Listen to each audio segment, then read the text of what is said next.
Hi hello అందరికీ నమస్కారం. Welcome to Pushyami talks. ఈ రోజైతే నేను వంటగది డీప్ క్లీన్ అయితే మొదలు పెడదాము అని చెప్పేసి అనుకుంటున్నానండి. ఎలాగో మనకి ఆషాఢ మాసం కాబట్టి ఆషాఢ మాసంలో కంపల్సరీ మనం చేసుకునే పనులలో డీప్ క్లీనింగ్ ఒకటి కదా. అంటే వరలక్ష్మి పూజ కోసం మనం ముందే ఇంటిని శుభ్రం చేసుకుంటూ ఉంటాం కదా. వంటగదిని ఎలా శుభ్రం చేసుకుంటే వంటగది నీట్గా ఉంటుంది అనేది సింపుల్గా ఒకసారి అయితే చెప్పేస్తున్నానండి. అంటే ఇది అందరికీ తెలిసిన విషయమే, తెలియని వాళ్ళు తెలుసుకుంటారు అనే ఉద్దేశంతో సింపుల్గా తెలియజేద్దాం అనుకుంటున్నాను.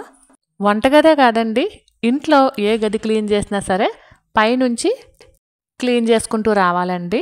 ఫస్ట్ అయితే నేను పైన ఉన్నటువంటి కబోర్డ్లో ఉన్నటువంటి వస్తువులన్నీ తీసేసి ఒకసారి మొత్తం క్లీన్ చేసేసి అలానే అడుగున పేపర్లు వేసేసి మళ్ళీ నీట్గా సర్దేశాము. కబోర్డ్లు అయితే ఇంకా తుడవలేదండి, ఓన్లీ కబోర్డ్లు లోపల మాత్రమే క్లీన్ చేసామన్నమాట.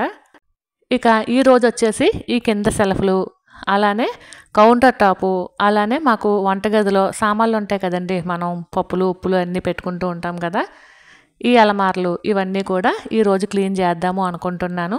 ఎంతవరకు అయితే అంతవరకునే క్లీన్ చేస్తానండి, మిగిలింది రేపు మార్నింగ్ కానీ రేపు ఈవినింగ్ కానీ చేసుకుంటానన్నమాట. ఈ కబోర్డ్లు అయిపోయిన తర్వాత కిటికీలండి, ఈ కిటికీ అలానే ఈ కిటికీ, మా ఇంట్లో 2 కిటికీలు ఉంటాయి కిచెన్లో, ఈ 2 కిటికీలని కూడా క్లీన్ చేద్దాము అనుకుంటున్నాను. తర్వాత ఏమొచ్చేసి కింద కబోర్డ్లు అండి. కింద అంటే మనకి అవసరం లేని వస్తువులు పెట్టుకుంటూ ఉంటాం కదా, పెద్ద పెద్ద వస్తువులు లేదంటే ఎక్కువ వాడలేనటువంటి వస్తువులు ఇలాంటివన్నీ పెట్టుకుంటూ ఉంటాం కదండి. ఆ కబోర్డ్లు కూడా ఒకసారి మొత్తం తీసేసి క్లీన్ చేసేసి అలానే పేపర్లు అవి నీట్గా వేసుకుని మళ్ళీ ఎక్కడ వస్తువులు అక్కడ నీట్గా సర్దేసుకుంటామండి. అలానే ఇందులో మనం తీసేయాల్సిన వస్తువులు ఏమైనా ఉంటే ఖచ్చితంగా తీసేసి పడేయాలండి, అంతే. ఇంకా పడేసి వస్తువులు అయితే పడేయాలి. లేదు ఎవరికైనా యూస్ చేసుకోవడానికి బాగుంటాయి, ఎవరైనా తీసుకుంటారు అంటే వాళ్ళకి ఇవ్వచ్చు. ముఖ్యంగా వంటగది నీట్గా ఉండాలి అంటే అనవసరమైనటువంటి వస్తువులు ఉండకూడదండి. అలానే ఉన్న వాటికన్నా ఎక్కువ వస్తువులు కూడా ఈ మధ్యకాలం కొనేస్తూ ఉన్నాము. ఇంట్లో ఉండేది 3-4 అయినా సరే మనకేంటంటే చూసింది ప్రతి వస్తువు కొనుక్కోవడం వల్ల ఇల్లంతా సామాన్ల కింద, ఇల్లంతా కొంచెం ఎక్కువ పని కింద అనిపిస్తూ ఉంటుందన్నమాట. అలా కాకుండా ఇలా దులుపులప్పుడు ఏంటంటే మనకి అవసరం లేని వస్తువులన్నీ కూడా తీసేసి వీలుంటే అవి ఎవరికైతే అవసరమో ఎవరైతే వాడుకుంటారో వాళ్ళకి ఇవ్వడానికి ప్రయత్నించండి.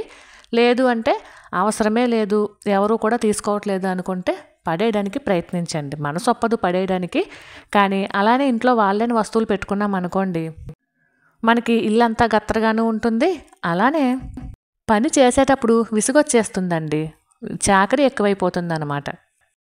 ఎప్పుడు వస్తువులు అప్పుడు తీసేయడం వలన ఏంటంటే ఇల్లు చూడడానికి నీట్గా ఉంటుంది, మనకి చాకరీ అవస్థ అనేది ఉండదండి. ఈ కబోర్డ్స్ అన్నీ క్లీన్ చేసేసిన తర్వాత ఈ టైల్స్ ఉన్నాయి కదా, వీటిని కొంచెం తుడిచేస్తే సరిపోతాయి. తడి క్లాత్తో తుడిచేసుకుంటే టైల్స్ కూడా నీట్గా ఉంటాయండి. ఇక ఈరోజు బ్రేక్ఫాస్ట్ అయితే గోధుమ పిండితో అట్లయితే వేశానండి, కారపట్లు కింద వేశాను.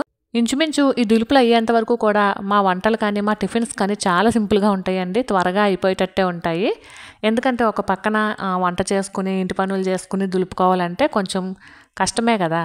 అలా అని చెప్పి అన్ని పనులు ఒకే రోజు 2 రోజుల్లో చేసుకోవాలి అన్నా చేసుకోలేం కదండి, అలసట వచ్చేసి అలసిపోతూ ఉంటాము. అలా కాకుండా ఇలాగా ఇప్పుడు కిచెన్ ఉందనుకోండి, నేను 2 రోజులు క్లీన్ చేస్తాను, వీలుంటే 3 రోజులు కూడా క్లీన్ చేస్తాను అనమాట. ఇలా చేసుకోవడం వలన మనకి కొంత పని అయినట్టు ఉంటుంది, అలానే మనకి ఎక్కడ వస్తువులు అక్కడ సర్దుకున్నట్టు ఉంటుంది, అలసిపోమండి. ఇప్పుడు ఏముందంటే చాలామంది మనుషులను పెట్టుకుని క్లీన్ చేయించుకుంటున్నారు, అది తప్పేమీ కాదండి. కాకపోతే నాకేంటంటే ఎక్కడ తీసిన వస్తువులు అక్కడ నేనే సర్దుకుంటే నాకు తెలుస్తుంది కదా పలానా చోట పెట్టాను కాబట్టి ఈజీగా తీసుకోగలుగుతాను అనమాట. అలానే కాదండి, ఇప్పుడు ఈ రోజుల్లో 1500 నుంచి 1000 రూపాయల వరకు ప్రతిరోజు ఛార్జ్ చేస్తున్నారు. వాళ్ళకి ఫుడ్ కూడా మనం పెట్టాలి కాబట్టి వాటన్నిటితో మనం లెక్కలేసుకున్నా ఖచ్చితంగా 1500 నుండి 2000 వరకు అవుతుంది. డబ్బుల పరంగానే కాదండి, మన చేతులతో మనం పని చేసుకోవడం వలన ఏ వస్తువులు ఎక్కడ పెట్టాము అన్న విషయం మనకి గుర్తుంటుంది కాబట్టి, అలానే మనుషులు చేసిన దానికి మనం చేసుకున్న దానికి కొంచెం తేడా ఉంటుంది కాబట్టి నేనైతే మాత్రం నా పని నేనే చేసుకోవాలి అని నిర్ణయించుకున్నాను. ఇప్పుడు పిల్లలు చిన్నగా ఉన్నవాళ్ళు కావచ్చు, లేదంటే హెల్త్ సహకరించని వాళ్ళు కావచ్చు, ఏజ్డ్ పర్సన్స్ కావచ్చు, ఇలాంటి వాళ్ళు అంటే తప్పదు, ఇంకా మనుషులను పెట్టుకోవాలి. కానీ మంచిగా ఉండి బద్ధకంతో పని చేయడానికి విసుగ్గా ఉంటుంది చూడండి, అలాంటి వాళ్ళు అయితే మనుషులను పెట్టుకోనవసరం లేదండి. చక్కగా 2000 రూపాయలు ఉంటే మనకి వరలక్ష్మి వ్రతానికి వెండి ఏదైనా కొనుక్కోవచ్చు కదా, లేదంటే చక్కగా ఏదైనా డెకరేషన్కి మంచి వస్తువులు కూడా కొనుక్కోవచ్చు. లేదంటే మనం అనుకున్న రేట్ కన్నా కొంచెం కాస్ట్లీ చీర కూడా కొనుక్కోవచ్చు. నేనైతే ఇలానే ఆలోచిస్తానండి డబ్బుల గురించి. సరే, ఈ రోజైతే నేను సింపుల్గా అయిపోయేటటువంటి తెలగపిండి కర్రీ అయితే చేశానండి. ఆషాఢ మాసంలో మా సైడ్ అయితే తెలగపిండి, మునగాకు, నల్లేరు ఇవి కంపల్సరీ తింటారు. మొన్న నాన్న వచ్చినప్పుడు తెలగపిండి ప్యాకెట్లు తీసుకొచ్చారనమాట.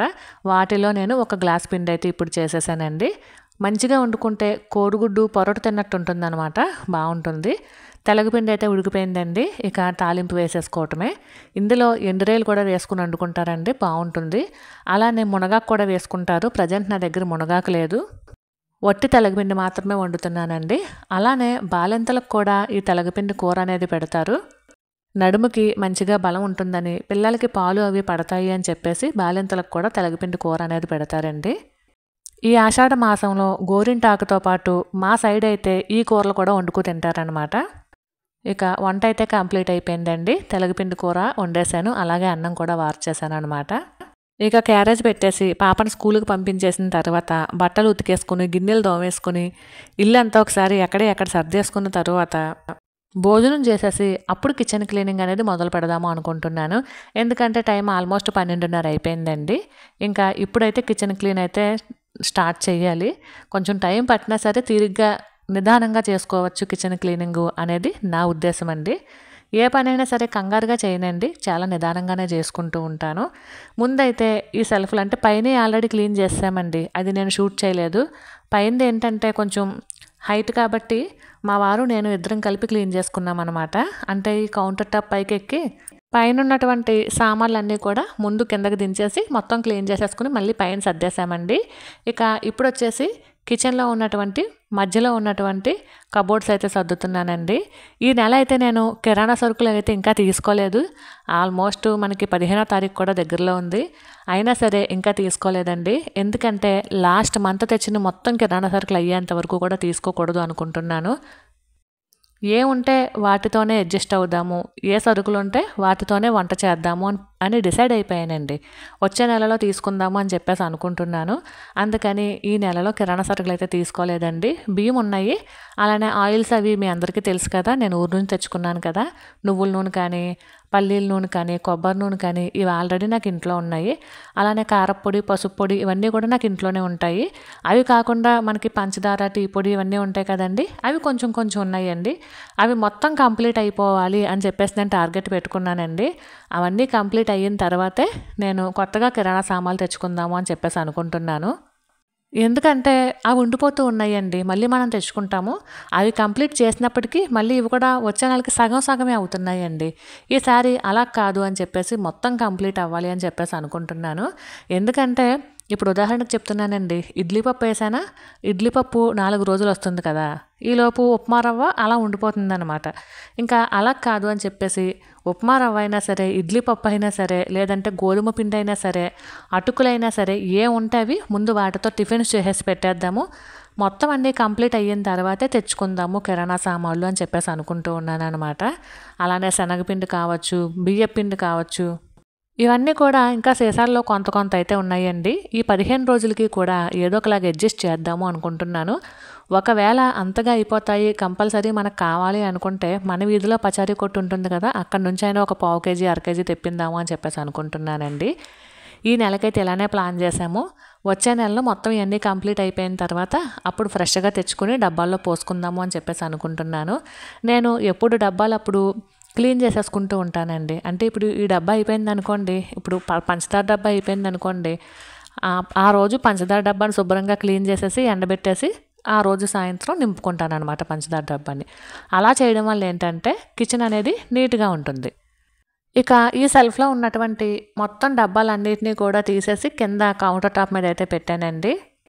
ఇప్పుడు ఒకసారి సెల్ఫ్ను మొత్తం క్లీన్ చేస్తానండి. అంటే పేపర్లు అవి ఇవి ఉంటాయి కదా, అవన్నీ తీసేసి ఒకసారి సెల్ఫ్ అంతా కూడా ఊడ్చేస్తానండి. జస్ట్ పొడి క్లాత్తో ఊడ్చేస్తాను. అంటే సెల్ఫ్ లోపల ఏమైనా ఒలిగినాయి అనుకోండి, చూడడానికి కొంచెం గలీజ్గా అది ఉంటుంది కాబట్టి ఎక్కువగా కింద పేపర్స్ అయితే వేసేసి దానిపైన మనం సామాన్లు పెట్టుకుంటే కనుక ఏదైనా ఒలిగినా కూడా ఆ పేపర్ మీదే ఒలుగుతుంది.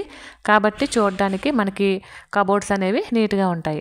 పైగా నేను ఈ పై కబోర్డ్స్లోని ఆయిల్స్ అసలు పెట్టనండి. ఆయిల్స్ పెడితే ఏమవుతుందంటే ఇప్పుడు ఈ వైట్ కలర్లో ఉన్నది చూడండి, ఇదంతా కూడా కొంచెం జిడ్డు పట్టేసినట్టు అయిపోతాయి అనమాట. అలానే ఒకసారి శుభ్రంగా క్లీన్ చేసేసిన తర్వాత లక్ష్మణ్ రేఖ అయితే గీస్తున్నానండి, చీమలు పట్టకుండాను. అంటే ఎక్కువగా ఇందులో పంచదార, బెల్లం, పప్పులు ఇలాంటివన్నీ పెడతాం కాబట్టి చీమలు ఎక్కువగా ఉంటాయండి. అంటే చీమలు పట్టే అవకాశం ఎక్కువ ఉంటుందన్నమాట. దానికోసం అని చెప్పేసి లక్ష్మణ్ రేఖ రాసేసి ఆ తర్వాత పేపర్లు వేసుకుని ఇలా పై అరలు అయితే నీట్గా సర్దేసుకున్నానండి. ఇంకా ఇవి ఉన్నాయి డీమార్ట్ సరుకులు, ఇవి అయిపోయిన తర్వాత తీసుకొద్దాము అని చెప్పేసి అనుకుంటున్నాను కదా.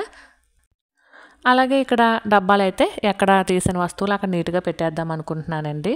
వెనక డబ్బాల్లో ఏంటంటే కొంచెం తక్కువగా వాడుకునేటువంటివి వెనక డబ్బాల్లో అయితే స్టోర్ చేసుకున్నాను అనమాట. అలానే రెగ్యులర్గా వాడుకునే టీ, కాఫీ, పసుపు, ఉప్పు, కారపొడి ఇవన్నీ కూడా ముందు వరుసలో అయితే అమర్చుకుంటున్నాను అనమాట. అంటే మనం తీసుకోవడానికి ఈజీగా ఉండాలి కాబట్టి ఇలా వాటిని ముందు వరుసలో అయితే అమర్చుకున్నానండి. వెనక వరుసలో కొంచెం తక్కువగా తీస్తూ ఉంటాం కదండి. అంటే మినపప్పు ఉంది, వారానికి ఒకసారే తీస్తాము. లేదంటే పెసరపప్పు ఉందండి, మనం పెసరపప్పు యూస్ చేసినప్పుడు లేదా పెసర్లు యూస్ చేసినప్పుడు, పెసరట్లకి అవి యూస్ చేసినప్పుడు మాత్రమే తీస్తాం కాబట్టి అలాంటి డబ్బాలన్నీ కూడా వెనక వైపు అయితే పెట్టాను. తర్వాత మనం రెగ్యులర్గా వాడేటువంటి టీ, కాఫీ, అలానే పంచదార ఇవన్నీ కూడా ముందు వరుసలో పెడుతున్నానండి.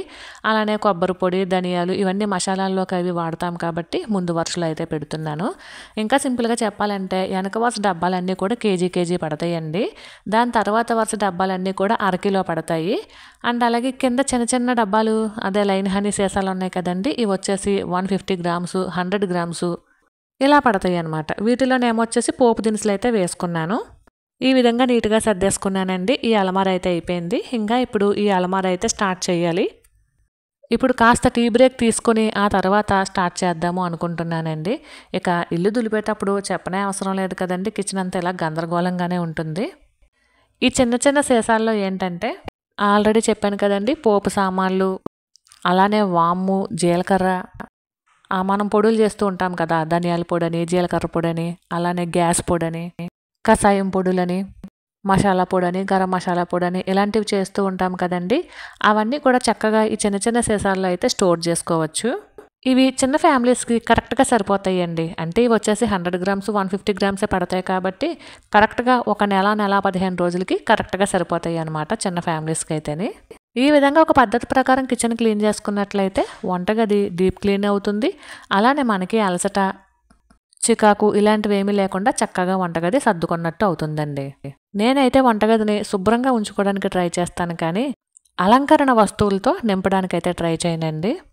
మళ్ళీ వాటికి కూడా చాకరీ చేయాల్సి వస్తుంది. పైగా మేము ఉండేది రెంట్ హౌస్ కాబట్టి ఇల్లు శుభ్రంగా ఉంటే చాలు అని అయితే నేను అనుకుంటాను. మరైతే ఇదేనండి వాళ్ళ వీడియో. ఈ వీడియో మీకు నచ్చినట్లయితే please like, share and subscribe. మరొక వీడియోతో మళ్ళీ కలుసుకుందామండి. అంతవరకు ఉంటాం.